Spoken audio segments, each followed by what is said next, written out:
Okay. So today I'm going to be talking about, and the court judges say what? Okay. So we're looking at allegations against parents in Ontario. And so I am here with, if you see all my students, they're all my research students actually looking at the court cases that we have that's been going on. This is actually federally funded as well. So just a quick, I know my time is really short, so I'm going to talk a little bit fast, so I apologize.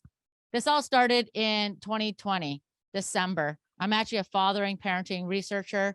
I'm an expert in terms of child development. I'm not a therapist or a counselor, but I'm a super nosy person. And so like super nosy. And so what I do is I advise hundreds of families over the years. If there's a crisis situation, I am the last resort, and I'll go in, and my average time in, I'll drive an hour. I'm in your family for 5.5 hours. We negotiate things, and then I come back and I follow you for however long it takes.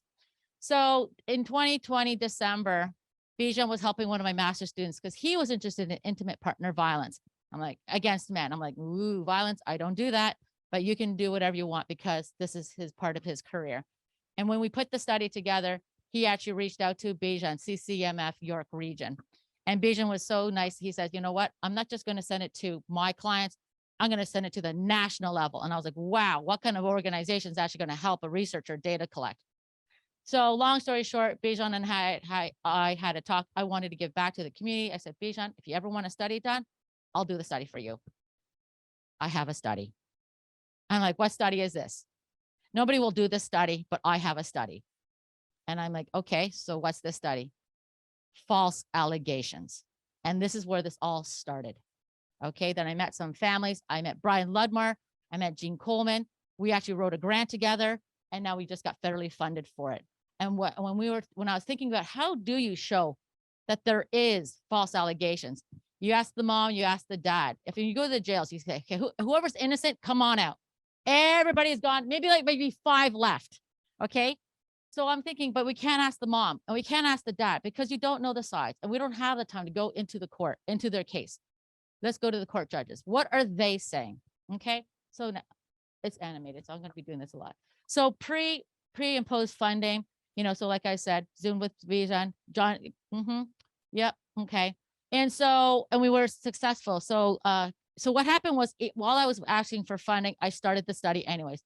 I recruited all my students. And I said, listen, this is what we're going to do. We're going to go through Ontario and we're going to find all the family court cases, 2018, 2019. And so, okay. So contemporary family context. So let's just put a little context on this. So there are some key factors that has transformed families and going toward divorce broken unions. And if you look at Canadian stats, right, we are the 10th highest in the world at 38%. And that is marriages. Don't talk about common laws, right? And about 50% of them will have children in 5 years, right? So even the Canadian General Social Survey, over 40% relied on courts to intercede in the final child custody issues. So that's a lot of families going into court. And in the US, they say about 90% of the family time, the resources is basically of the 10 to 15% of broken union families. And so there's one study in Canada in 2014 and 15, 12% of the judges' orders for custody were about access, were contested. So you can imagine those battles. And what resulted was 23% were shared in the end. We've got joint custody at 53%, and then there's some physical custody to mothers and only 7% to fathers. So we already see this kind of pattern. So in terms of high conflict situations, right? High conflict, they include long, bitter, protracted disputes. They can last throughout the children growing up during that time, from 2 to 10, 15, 20. It's their whole developmental life, right? And it's fueled by what? It's fueled by many things. And we've been hearing this today. So personal and interpersonal difficulties, lawyers who get involved, who want this fight, child welfare professionals. I can't tell you how many people I've talked to now who had that kind of interference that was not in the best interest of children.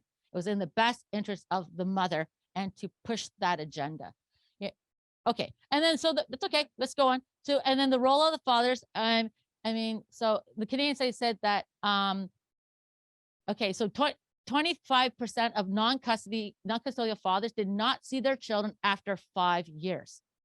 Okay. And the length of time and when you look through, how long does this court cases take? Over half of them took 5 years or more. Okay. And 43% were 3 to 4 years. That is a long time for young children to go through to see their parents battling it out, right? There's limited, we all know there's limited research on men's health, and they are 8 times greater at risk of suicide. There's distress later on. There's grief, learned helplessness, inadequacy, and incompetence. And these are the men who are silenced and not supposed to share their stories. How about intimate partner violence? And we don't need to talk about that because we know about the intimate partner violence that everybody's talking about. Okay, let's just move on. Okay, so what is the definition of false allegations? It's purposely manipulating the legal system. It is to seek revenge against the estranged person, or it may be a result of reporters' emotional disturbance. We see this a lot. It's intentional fabrications that have been termed as the ultimate weapon or the silver bullet. And I just came to learn about this in 2020. It's like the silver bullet, right? And these are especially when there's allegations, against the children, and it's for child custody issues. Within a second, done. Child custody goes to the mother, father is out. And how long does it take? And especially with COVID, the courts are even slower. So it's devastating for fathers and their extended family as well. So we all know the different kinds, so I don't need to go into it. What are the reasons for why they would make that false allegation? Let's go to the next. Am I going too fast? Okay, I apologize because we've heard this over and over and I don't want to be redundant. Oh, maybe I'm going to go. Okay. I just want to get to my study because I'm very excited about it. This study is still ongoing. My wonderful students have to read all the court cases. It's a lot. And so just remember, we're still doing it, right? And so there's a 10 years, so there's only one study that ever exists that actually looked into the court systems and to say, what are judges saying? So maybe that's the third neutral party. And if they're willing to write it down to say, is this a false allegation? Is this true? Is it undocumented? All right. And that was 22 years ago. All right. And so they actually found only less than 196 cases. 89 were unfounded, the allegations, and 61 of them had no findings at all. All right. And so, and how about in terms of allegations? There was, out of 45, 30 were sexual abuse allegations, and they considered them as false. By who? 71% were mothers making these false allegations against the fathers. And then it was only 17% of fathers made false allegations. Okay. So in the present study, I also then wanted to see it. So I was like, okay, we got to just see what the data is. Who is the accuser? It has to be a parent to, it could be somebody, but it's against a parent, whether it's the mother or the father. All right. What is the nature or the frequency of those allegations? When did it come? When we have a huge Excel and we're just now coding just to see what's going on. What types are the allegations? All right, next slide, please. Oh yeah. Okay, so far what we've done is, remember, it's only in Ontario. We're using Westlaw. Boy, this program is brutal to use because what it does, I'm not kidding. I don't know what, because when we do lit searches, it finds every study possible within that, and Westlaw, it finds that one case. Okay, so it's so narrow that, and the criteria was it had to be to a parent. Okay, that's the allegation. Okay, next. So the allegation is either true, it's either unsubstantiated, there's not enough evidence, it is absolute. The judge actually says and puts in writing that is a false claim. And then the other one is like other. Okay, next. Difficult to determine. We don't know which way it goes.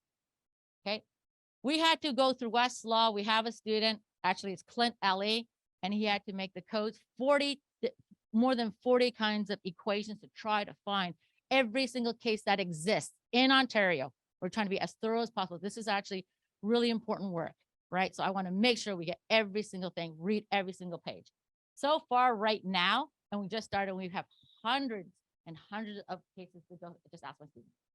So far we found 122 cases that meet our criteria. Next.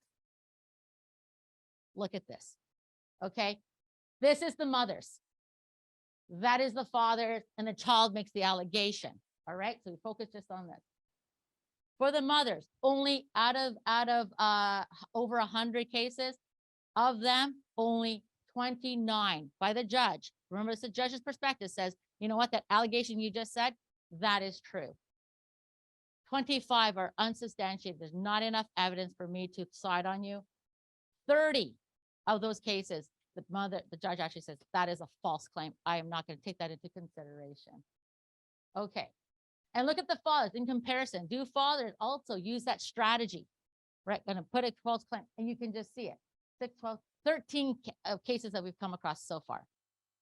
And, you know, only 2 were false. So you can see that differential, right? Next. So what's going on?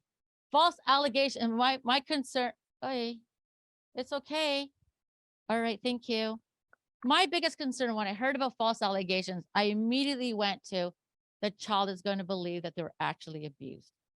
How about the children? And now that's going to impact their future relationships, because one parent hates the other parent so much that they're willing to forsake their children's future. And now they are really abused in their mind, right? It's a children's human right to have a relationship with all their parents, all their siblings, all the extended family, right? And there's a significant number of parents that are creating these false narratives and allegations against the other parent for legal reasons. And think of also the money that goes into lawyers when fathers have to fight.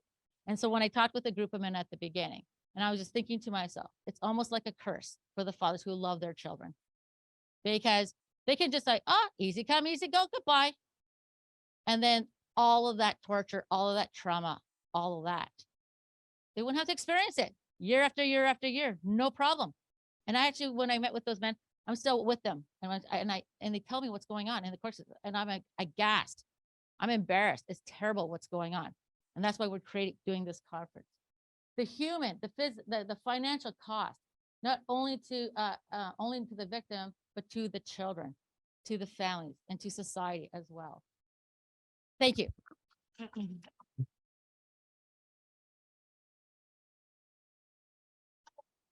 So why don't we now spotlight the panel? Can we have the people come?